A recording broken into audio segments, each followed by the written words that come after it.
Tuesday, Arvo. I thought today would be my last day up as the DP, but I'm there again tomorrow. I'm really enjoying the experience. I'm enjoying working with the students from a different point of view and in a different capacity. I'm missing my classroom though, I'm missing my workshops. I really have a feeling that my seniors are not self-motivated enough to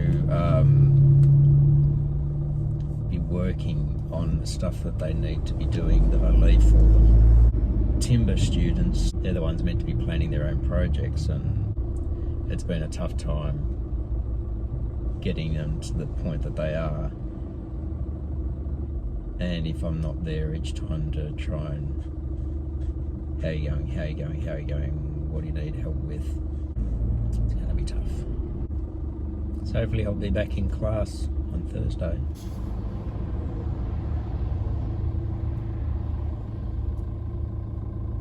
Down towards the lower end of the mountains, and I'm really hoping that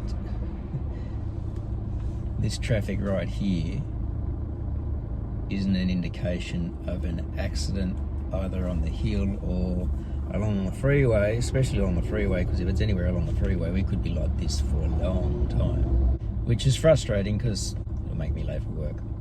Yesterday was my last day as DP, as far as I know, because I haven't been asked by message, can you do it again?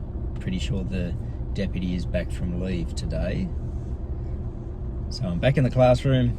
It's a light day, which is a good way to get back into it. And I'll probably spend a bit of the morning just debriefing with the deputy about everything that has happened over the last week and a bit.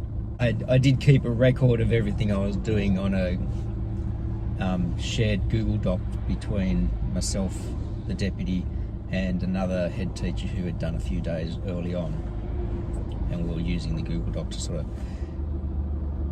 keep information across. So you go, oh, I had to deal with this student today, they know the follow-up, etc. But it also allowed me to keep track of what I was dealing with, make sure I keep it fresh in my mind, and also to inform the rest of the staff about what had happened with particular students if they were sent to me and that sort of thing. A lot of staff said they really appreciated it, which is good. And it was just like, I just sent out an email either at the end of the day, or if it was not quite so busy, I'd send out one earlier in the day so people knew what was going on, and then another one later in the day. I don't want to be standing in muster trying to say this is what I did yesterday, these are the students that got suspended. I send it out on an email, everyone gets it, they can all read it. Because as I said to the principal, to be quite honest, I forget some of the stuff, or a lot of the stuff that gets said in muster in the morning, if it's not directly related to what I'm doing in my area of the school or my classroom. So that was helpful for me, and a lot of staff said it was helpful for them. As you can see, the traffic's barely moving. I think I might open up maps and see what's going on. Well, maps is basically showing heavy traffic right down through Glenbrook, down the hill, and it looks to be that it stops before it gets to the Emu Plains exit, which means there's probably been a collision or an accident just before that exit, because that's where the red line seems to stop. So that could be blocking the left lane of the freeway. It's actually not that's just the start of the freeway. I'm saying some people go off the side, they're going to try and go around it. Nowadays, that's actually a fairly big detour. I don't think there'd be any time saving in that at all. This is one of the biggest complaints that my wife has of living in the mountains, is that there really is only one way in and out from where we are. Like once you get down here, you could go across and head down through Emu Plains, but again, that's only one way. You could go out through Winmalee and down across to Richmond. That's another way out. All the other ways out for north, or head west. But if you were trying to get towards Sydney, they're the three roads down. If you were down in Western Sydney, there's lots of ways to get around. But just being up here in the mountains, it really is just it's got one highway that goes over the mountains from Emu Plains to Lithgow and out into the west.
Finally passed that accident. It was an accident, which I thought.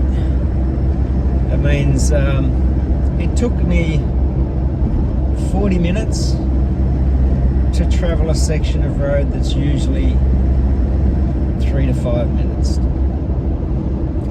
I'm now 8 minutes late for work, as in I should have been at work 8 minutes ago, because that's when our muster starts.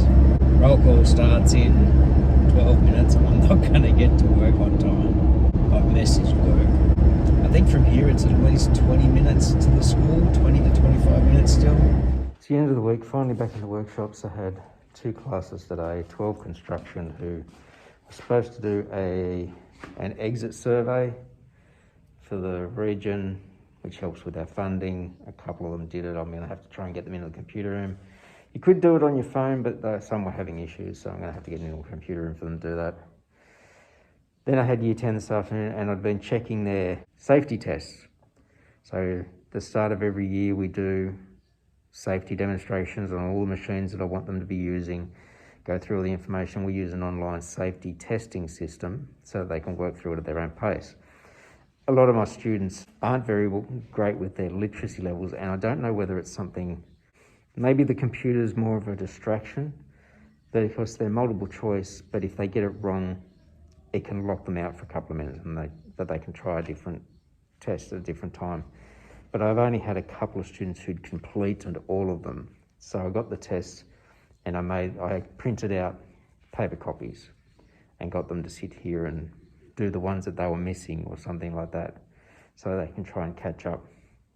And they're able to go through them on paper a little bit better. I'm not really sure why, but it seems reading the things on paper is a little bit easier than reading things on screens. And I actually have had some students say to me they'd work better off a paper copy than a digital copy of things. So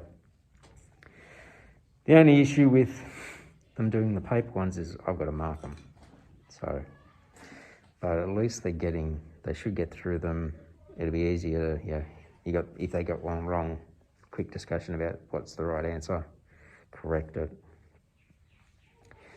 file it away. It's Friday. Almost forgot to mention, the girl in the class, she's one of the ones who's done all her safety tests, so she was actually doing prac, and she was screwing her lid on her jewellery box and has done pretty well with it.